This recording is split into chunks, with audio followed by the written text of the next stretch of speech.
Friends, आप नया topic देखेंगे आज। Difference between crystalline solid and amorphous solid. ऐसे तो ये हमेशा आने वाला क्वेश्चन है, तो इसका आंसर कैसे याद रखेंगे? जनरली याद रखना थोड़ा मुश्किल है, तो अपन एक ट्रिक बनाए हैं। क्रिस्टलाइन ये जो वर्ड है, इसी से अपन इसका डिफरेंस देखेंगे। क्रिस्टलाइन में सी वर्ड आया है, सी अल्फ़ाबेट आया है, तो सी अल्फ़ाबेट से समझ में आता है कॉम्पैक्ट अरेंजमेंट ऑफ पार्टिकल्स। तो क्रिस्टलाइन सॉलिड में कॉम्पैक्ट अरेंजमेंट ऑफ पार्टिकल्स होता है। वैसे ही आर आया है अल्फ़ाबेट, उससे समझ में आता है कि रेगुलर अरेंजमेंट ऑफ पार्टिकल। तो अपन आर जैसे दिखेगा वैसे ध्यान में आएगा कि रेगुलर अरेंजमेंट ऑफ पार्टिकल। वैसे ही क्रिस्टलाइन में नेक्स्ट अल्फ़ाबेट आया है एस, तो एस से समझ में आता है शार्प मेल्टिंग पॉइंट। तो क्रिस्टलाइन सॉलिड जो होते हैं ये शार्प मेल्टिंग पॉइंट वाले होते हैं। शार्प मेल्टिंग पॉइंट यानी ये मेल्ट होते हैं एक ही वक्त में, पूरा का पूरा सॉलिड मेल्ट होता है, ना कि एक किनारे से स्टार्ट होकर के दूसरे किनारे तक के मेल्ट होते जाएगा। नेक्स्ट अल्फ़ाबेट दिया हुआ है टी। टी से ध्यान में आता है ये ट्रू सॉलिड होता है। These are the true solid, यानी ये लिक्विड नहीं होते हैं, ये अल्टीमेट सॉलिड होता है। इसके पार्टिकल्स रेगुलरली अरेंज होते हैं, स्ट्रॉन्ग अरेंजमेंट ऑफ पार्टिकल। इसमें इंटरमॉलिक्यूलर हाइड्रोजन बॉन्डिंग, इंटरमॉलिक्यूलर जो फोर्स ऑफ अट्रैक्शन होता है वो वेरी स्ट्रॉन्ग होता है। बाद में नेक्स्ट अल्फ़ाबेट आया है ए, उससे ध्यान में आता है they are the anisotropic in nature, यानी इसकी फिजिकल प्रॉपर्टीज जो होती है वो एनिसोट्रॉपिक होती है।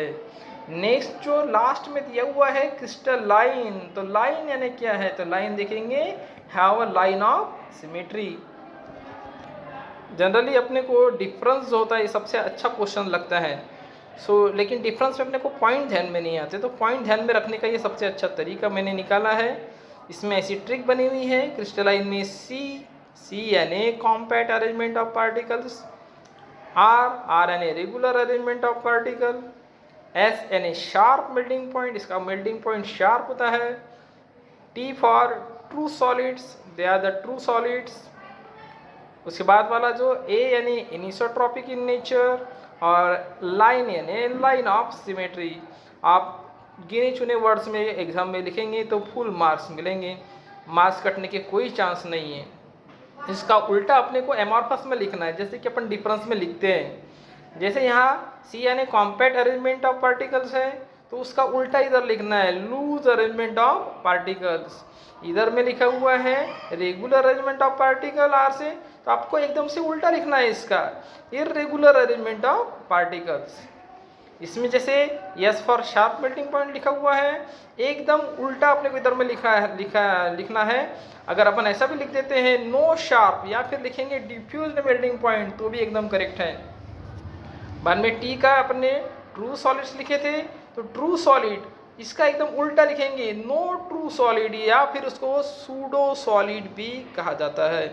इसी तरह से क्रिस्टलाइन सॉलिड में ए का मतलब एनिसोट्रॉपिक इन नेचर ऐसा निकाला हुआ है, तो अपने को इसका एकदम उल्टा नो एनिसोट्रॉपी इन नेचर ऐसा भी लिख सकते हैं, या फिर उससे सीधा लिख सकते हैं आइसोट्रॉपिक इन नेचर। बाद में इधर लाइन दिया है हाउ लाइन ऑफ सिमेट्री, तो एकदम उल्टा अपन ने लिखे है एमॉर्फस में no line of symmetry. Generally exam में अगर 2 मार्क के लिए डिफरेंस आता है तो अपन 2 मार्क के लिए 4 पॉइंट लिखते हैं, लेकिन अपन ने यहाँ पे 6 पॉइंट किए, यानी आप 2 पॉइंट भूल भी जाते हैं तो नो प्रॉब्लम, आपको 4 पॉइंट ऐसे भी आ जाएंगे।